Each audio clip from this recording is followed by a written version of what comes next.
স্বাগত।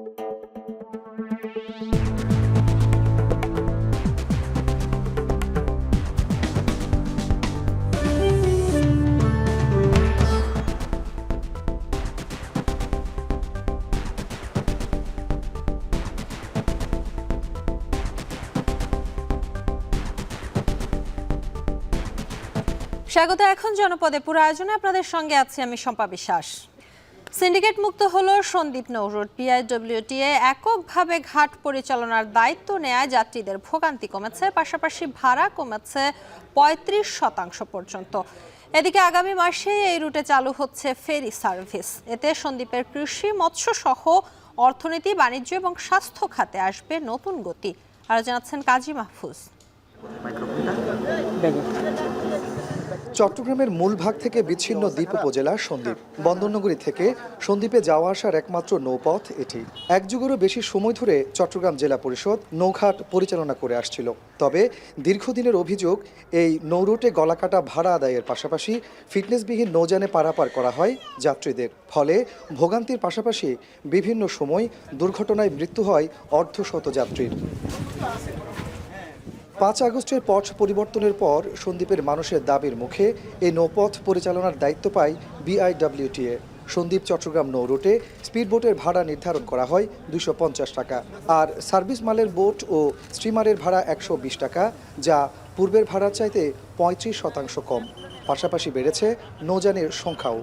কয়েক যুগ ধরে সন্দ্বীপের মানুষ খুব কষ্ট করছে, দুর্ভোগের শিকার, হয়রানির শিকার, অর্থের অপচয়। আমাদের আগে দেখা যাচ্ছিল যে ঘাটটা ছিল একক নিয়ন্ত্রণে এবং ওরা ওদের ইচ্ছা মতো মানুষদেরকে ব্যবহার করতো।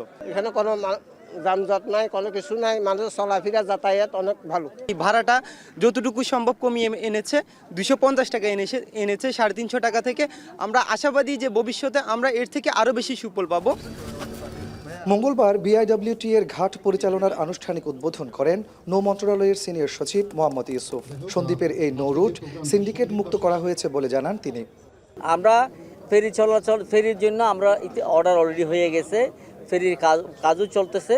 তো আমরা একদম ফাইনাল যেটা একদম নিরাপত্তামূলক ফাইনাল যেটা সেটা আমরা আশা করছি অগাস্ট সেপ্টেম্বর, এই বছর অগাস্ট সেপ্টেম্বর আমরা পেয়ে যাব। বোটের জন্য যে ভাড়া বা লঞ্চের জন্য যে ভাড়া, সেটা কিন্তু কখনোই নির্ধারিত থাকে না। এখানেও সেই সিস্টেমটাই আমরা এস্টাবলিশ করলাম। এই সিস্টেমটা এখানে ছিল না, এটা আগে সিন্ডিকেটের মধ্যে ছিল। তারা ভাড়াটা ফিক্স করে দিত, এখন এই ভাড়াটা ফিক্স থাকবে, ভাড়া মালিক তুলবে, আমরা শুধুমাত্র এন্ট্রি ফি নেব। চলতি বছরের মার্চ থেকে চট্টগ্রাম সন্দ্বীপ নৌ রুটে চালু হচ্ছে ফেরি সার্ভিস। এতে সন্দ্বীপের কৃষি, মৎস্য সহ অর্থনীতি, বাণিজ্য ও স্বাস্থ্য খাতে আসবে নতুন গতি। ঘুরে দাঁড়াবে পর্যটন খাত, প্রত্যাশা স্থানীয়দের। কাজী মাহফুজ, এখন চট্টগ্রাম। কক্সবাজারের টেকনাফের নাফ নদীর মোহনা থেকে ট্রলার সহ বাংলাদেশি 4 জেলেকে মিয়ানমারের আরাকান আর্মি ধরে নিয়ে গেছে বলে অভিযোগ উঠেছে।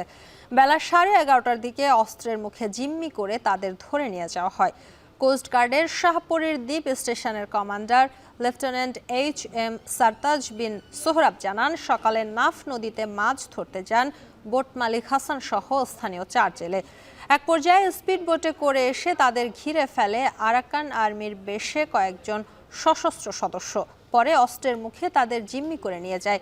বিষয়টি জানার পর তাদের উদ্ধারে চেষ্টা করছে কোস্টগার্ড। রমজান উপলক্ষে টিসিবি ট্রাক সেলে আবারও পণ্য বিক্রি শুরু হচ্ছে। প্রথম দিনেই খুলনায় পণ্য কিনতে ছিল ক্রেতাদের উপচে পড়া ভিড়। এ কার্যক্রমের মাধ্যমে বাজারে অর্ধেক মূল্যে 5টি পণ্য কিনতে পারছেন ভোক্তারা। সকালে এই কার্যক্রমের উদ্বোধন করে বাণিজ্য উপদেষ্টা বলেন, আসন্ন রমজানে ফ্যামিলি কার্ডের বাইরে ট্রাক সেলে সারা দেশে অতিরিক্ত 9,000 টন পণ্য সরবরাহ করবে টিসিবি। আরও জানাচ্ছেন রামিম চৌধুরী। সকাল থেকেই খুলনার শিববাড়ি মোড়ে টিসিবির ট্রাকের সামনে দীর্ঘ অপেক্ষা। ভ্রাম্যমাণ ট্রাকের মাধ্যমে পণ্য বিক্রির খবর ছড়িয়ে পড়ার পরেই শুরু হয় এমন উপচে পড়া ভিড়। 587 টাকার প্যাকেজে একজন ভোক্তা 1 কেজি চিনি, 2 কেজি ছোলা, আধা কেজি খেজুর, 2 লিটার সয়াবিন তেল ও 2 কেজি মসুর ডাল নিতে পারছেন। দ্রব্যমূল্যের এই ঊর্ধ্বগতির বাজারে নিম্ন আয়ের মানুষের মুখে দেখা দিয়েছে স্বস্তির ছায়া।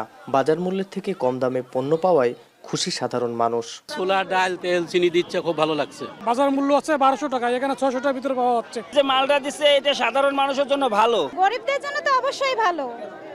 কারণ অল্প মূল্যে পাওয়া যাচ্ছে, বাজারে এই পণ্যগুলো অনেক দাম বেশি। এর আগে মঙ্গলবার সকালে শিববাড়ি মোড়ে টিসিবির পণ্য বিক্রি কার্যক্রমের উদ্বোধন করেন বাণিজ্য উপদেষ্টা। এ সময় তিনি বলেন, আসন্ন রমজানে সারা দেশে অতিরিক্ত ৯,০০০ টন পণ্য সরবরাহ করবে টিসিবি, যাতে উপকৃত হবেন প্রায় ১২ লাখ পরিবার। এছাড়া দেশের অর্থনীতিকে এমনভাবে সমৃদ্ধ করতে হবে যাতে টিসিবির মাধ্যমে পণ্য বিক্রি করতে না হয় বলেও জানান তিনি। ৬৩ লক্ষ যে পরিবারের কাছে আমাদের খাদ্য পণ্য দিয়ে থাকি তার থেকে অতিরিক্ত আরো ৯,০০০ টন পণ্য আমরা শুধুই ১২ লক্ষ পরিবারের কাছে পৌঁছে দেবো ইনশাআল্লাহ। আমরা ওই দিনে পৌঁছাতে চাই যে যার বিনিময়ে দেশের অর্থনৈতিক এবং সম্পদের সুষম বন্টনের মাধ্যমে আমাদের যেন এই ধরনের কার্যক্রম চালাতে না হয়। খুলনার ৩১টি ওয়ার্ডে 10টি ভ্রাম্যমাণ ট্রাকের মাধ্যমে আগামী ২০ তারিখ থেকে এ পণ্য বিক্রির কার্যক্রম চলবে ১ মাস ধরে। রামিম চৌধুরী, এখন, খুলনা। সন্ত্রাস দমন ও আইন শৃঙ্খলা পরিস্থিতি নিয়ন্ত্রণে রাখতে সারা দেশে তৃতীয় দিনের মতো চলছে অপারেশন ডেভিল হান্ট। সবশেষ পাওয়া তথ্য মতে আজও ৩৫০ শতাধিক গ্রেপ্তার করা হয়েছে। গাজীপুরে ৭২ ঘন্টার অভিযানে এখন পর্যন্ত ২৬৩ জনকে আটক করেছে আইন শৃঙ্খলা বাহিনীর সদস্যরা। এর মধ্যে গেল রাতেই গাজীপুরের ৮ থানায় আটক হয়েছেন ৮১ জন। এছাড়া নোয়াখালীর হাতিয়া উপজেলার চরাঞ্চলে অভিযান চালিয়ে অস্ত্রসহ বেশ কয়েকজনকে আটক করা হয়। একইভাবে ময়মনসিংহে নতুন করে ২৩ জন সহ মোট ৩৯ জনকে আটক করেছে যৌথ বাহিনী। এছাড়া গেল রাতে জামালপুরে ১২ জন, বগুড়া ও নোয়াখালীতে ৭ জন করে এবং বরিশালে আটক করা হয়েছে ২ জনকে। আওয়ামী লীগের নৈরাজ্যের প্রতিবাদ এবং দুষ্কৃতিকারীদের গ্রেপ্তারের দাবিতে গাজীপুরে বিক্ষোভ মিছিল করেছে মহানগর যুবদল। দুপুরে ঢাকা ময়মনসিংহ মহাসড়কে টঙ্গী বাজার এলাকা থেকে একটি মিছিল বের করা হয়। মিছিলটি নগরীর গুরুত্বপূর্ণ সড়ক প্রদক্ষিণ করে। এতে মহানগরের বিভিন্ন ওয়ার্ডের কয়েক শতাধিক নেতাকর্মী অংশ নেয়। পরে সংক্ষিপ্ত পথসভায় যুবদল নেতারা বলেন, পতিত আওয়ামী ফ্যাসিস্টদের দোসররা বাংলাদেশকে অরাজক পরিস্থিতির দিকে ঠেলে দিতে যাচ্ছে এবং তারা এ নিয়ে ষড়যন্ত্র করছে বলে অভিযোগ করা হয়। তাদের যে কোনো ষড়যন্ত্র মোকাবিলায় যুবদল রাজপথে থাকবে বলে জানান বক্তারা। যশোরে রাষ্ট্র মেরামতে ৩১ দফা এবং জনসম্পৃক্তি বিষয়ক বিএনপির কর্মশালা অনুষ্ঠিত হয়েছে। দুপুরে শহরের হোটেল ওরিয়ন ইন্টারন্যাশনাল চত্বরে এই কর্মশালা অনুষ্ঠিত হয়। এতে জেলা সদর ও নগর ইউনিট সহ আশপাশের অন্তত ২,০০০ নেতাকর্মী অংশ নেন। কর্মশালায় বক্তব্য রাখেন বিএনপির ভারপ্রাপ্ত চেয়ারম্যান তারেক রহমানের উপদেষ্টা কাউন্সিলের সদস্য ডক্টর মাহাদি আমিন। বলেন, গত ১৬ বছর রাষ্ট্র জনগণের সেবার পরিবর্তে ফ্যাসিস্টদের সেবা করেছে। ফ্যাসিস্ট মুক্ত দেশ করতে ঐক্যবদ্ধ হওয়ার আহ্বান জানান তিনি। অনুষ্ঠানে উপস্থিত ছিলেন বিএনপির জাতীয় নির্বাহী কমিটির খুলনা বিভাগীয় ভারপ্রাপ্ত সাংগঠনিক সম্পাদক অরিন্দ ইসলাম অমিত সহ আরও অনেকে। কক্সবাজারে জামায়াতের কর্মী সম্মেলনে বক্তব্য দেয়া হিন্দু ধর্মীয় কল্যাণ ট্রাস্টের ট্রাস্টি পরিমল কান্তি শীলকে নিয়ে বিভ্রান্তি ছড়ানোর ঘটনায় তীব্র নিন্দা জানিয়েছে বাংলাদেশ জামায়াত ইসলামী। সকালে কক্সবাজারের একটি হোটেলে আনুষ্ঠানিক সংবাদ সম্মেলন করে দলটি। এ সময় জামায়াতের সহকারী সেক্রেটারি জেনারেল ও সাবেক সংসদ সদস্য AHM হামিদুর রহমান আজাদ বলেন, হিন্দু ধর্মীয় কল্যাণ ট্রাস্টের ট্রাস্টি পরিমল কান্তি শীল এবং স্থানীয় আওয়ামী লীগ নেতা পরিমল কান্তি দে আলাদা ব্যক্তি। তবেও একটি স্যাটেলাইট চ্যানেল এই দুজন ব্যক্তিকে একই ব্যক্তি হিসেবে প্রচার করে জামায়াতের ভাবমূর্তি ক্ষুণ্ণ করেছে। এর তীব্র নিন্দা জানায় জামায়াত। সংবাদ সম্মেলনে হিন্দু ধর্মীয় কল্যাণ ট্রাস্টের ট্রাস্টি পরিমল কান্তি শীলও উপস্থিত ছিলেন। এ সময় আনুষ্ঠানিক বক্তব্যে তিনি নিজেকে জামায়াতের কর্মী হিসেবে পরিচয় দেন।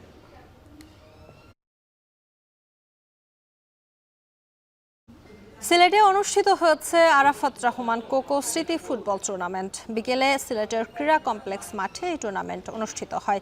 টুর্নামেন্ট ঘিরে সিলেট বিভাগের ৪ জেলা থেকে উপস্থিত হন নেতাকর্মীরা। আরাফাত রহমান কোকো স্মৃতি ফুটবল কর্তৃক আয়োজিত এই টুর্নামেন্টে বিভাগের বাছাই করা খেলোয়াড়রা অংশ নেন। পরে লাল ও সবুজ দলে বিভক্ত করে অনুষ্ঠিত হয় খেলা। এর আগে এ সময় প্রধান অতিথি হিসেবে বক্তব্য রাখেন বিএনপির কেন্দ্রীয় নির্বাহী কমিটির সদস্য হাবিবুন নবী খান সোহেল। বলেন, আরাফাত রহমান কোকো ছিলেন পুরো দস্তুর ক্রীড়া সংগঠক। তিনি কখনো খেলার ভেতর রাজনীতিকে অন্তর্ভুক্ত করেননি বলেও জানান তিনি। সংবাদ শেষ করব বান্দরবানে পর্যটন শুরুর খবর দিয়ে। 2 বছর পর বান্দরবানের নিষেধাজ্ঞা তুলে নেয় দেবতাখুমে ভ্রমণে ছুটে যাচ্ছেন পর্যটকরা। দৃষ্টিনন্দন 2 পাহাড়ের মাঝে বয়ে চলা স্বচ্ছ পানিতে রোমাঞ্চিত পর্যটকরা। এর আগে নিরাপত্তাজনিত কারণে পর্যটন ভ্রমণে নিষেধাজ্ঞা দেওয়া হয়। রিজভি রাহাতের তথ্য ও ছবিতে বিস্তারিত।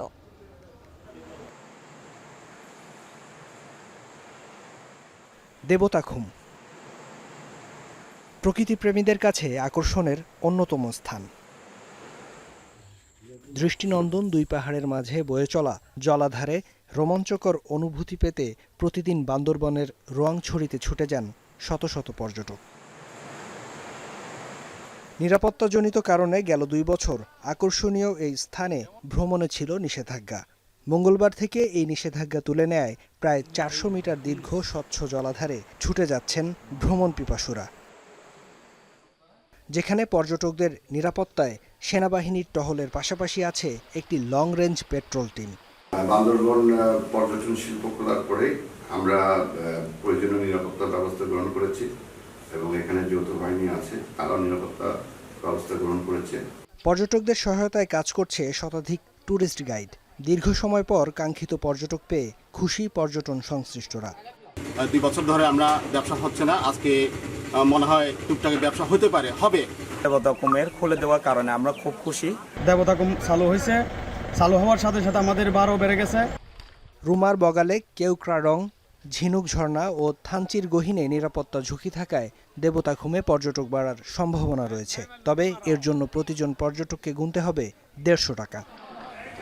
2023 সালের 16 ডিসেম্বর কুকিচিন ন্যাশনাল ফ্রন্টের অপতৎপরতায় দেবতাখুম বন্ধ ঘোষণা করা হয়। 2024 সালের 18 জানুয়ারি পর্যটন কেন্দ্রটি খোলা হলেও একদিন পর আবারও বন্ধ করে দেয় জেলা প্রশাসন। এখন বান্দরবান। এর সাথে শেষ করছি এখন জনপদে। এখন টেলিভিশন ওয়েবসাইটে দেখতে ভিজিট করুন www.ekhon.tv। এছাড়া এখন টেলিভিশন ফেসবুকে দেখতে ভিজিট করুন facebook.com/tv.ekhon এবং ইউটিউবে এখন টেলিভিশন দেখতে ভিজিট করুন youtube.com/c/ekhon tv।